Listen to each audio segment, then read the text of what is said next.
Alors oui, il existe une valorisation chiffrée de l'aide informelle. C'est une question assez complexe qui s'insère finalement dans une problématique beaucoup plus globale qui est celle de la valorisation chiffrée des activités non marchandes puisque, sauf exception, l'aide informelle n'implique pas de transfert financier. Cette valorisation de l'aide informelle, elle dépend évidemment du cadre d'analyse, mais surtout de la méthodologie utilisée.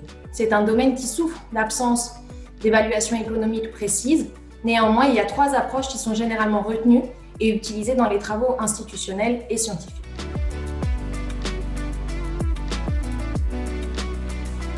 Une première méthode est la méthode des biens de proxy ou des biens de remplacement. Et l'idée, c'est finalement de valoriser les heures d'aide informelle effectuées par un individu au prix de l'équivalent marchand le plus proche.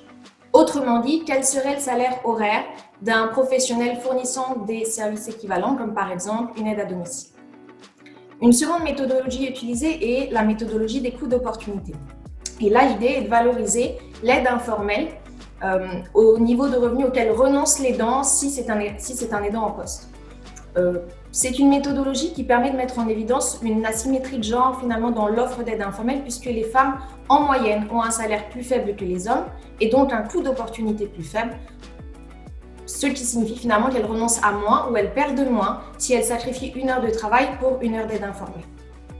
Une troisième méthodologie utilisée est la méthodologie d'évaluation contingente. Et là, l'idée, c'est de valoriser l'aide informelle selon ce que l'aidant est prêt à recevoir pour fournir 1 heure d'aide informelle supplémentaire ou prêt à payer pour être remplacé. C'est une méthodologie qui fait référence au consentement à payer et au consentement à recevoir. Pour parler en chiffres, finalement, le Conseil d'analyse économique, en utilisant la première méthode, c'est-à-dire la méthode des biens de remplacement ou des biens de proxy, a valorisé l'aide informelle de 7 à 11 milliards d'euros en France dans le milieu des années 2010. Selon l'Institut de recherche en santé publique qui a utilisé la méthode d'évaluation contingente, le consentement à recevoir d'un individu est d'environ 14 € de l'heure et le consentement à payer est d'environ 16 € de l'heure.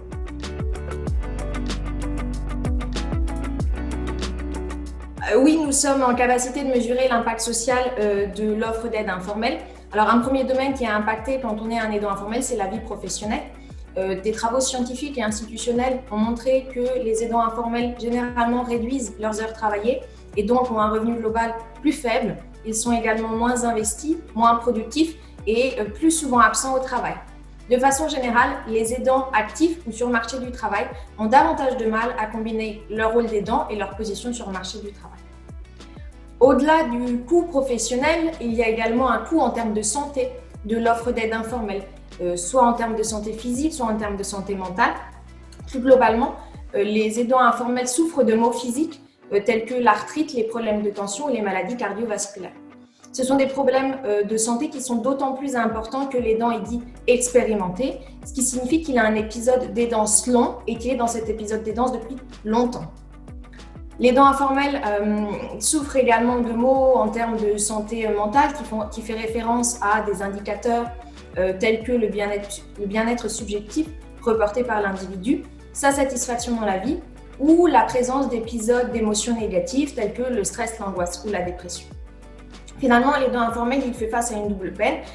D'un côté, il doit effectuer des tâches répétitives, quotidiennes et difficiles pour s'occuper d'un proche en situation de dépendance, mais il doit également supporter le fait d'être le témoin quotidien du déclin du statut de santé d'une personne à qui il tient.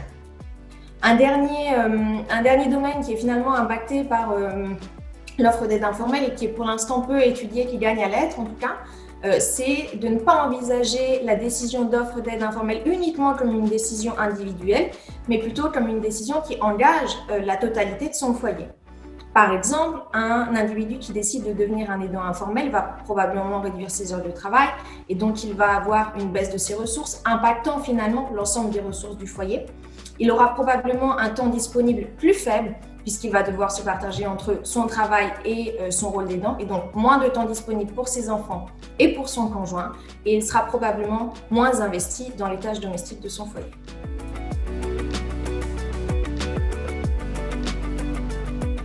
L'aidant informel va ressentir des sentiments positifs du fait d'être un aidant informel, notamment le sentiment d'utilité ou l'estime de soi.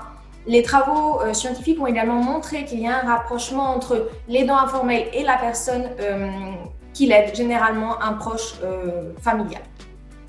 Néanmoins, c'est un domaine qui est sous-étudié, notamment d'un point de vue politique publique ou d'un point de vue des entreprises. On ne sait pas pour l'instant finalement quels sont les apports des dispositifs mis en place au sein d'une entreprise et est-ce qu'il y a finalement des apports à avoir des aidants au sein d'une entreprise.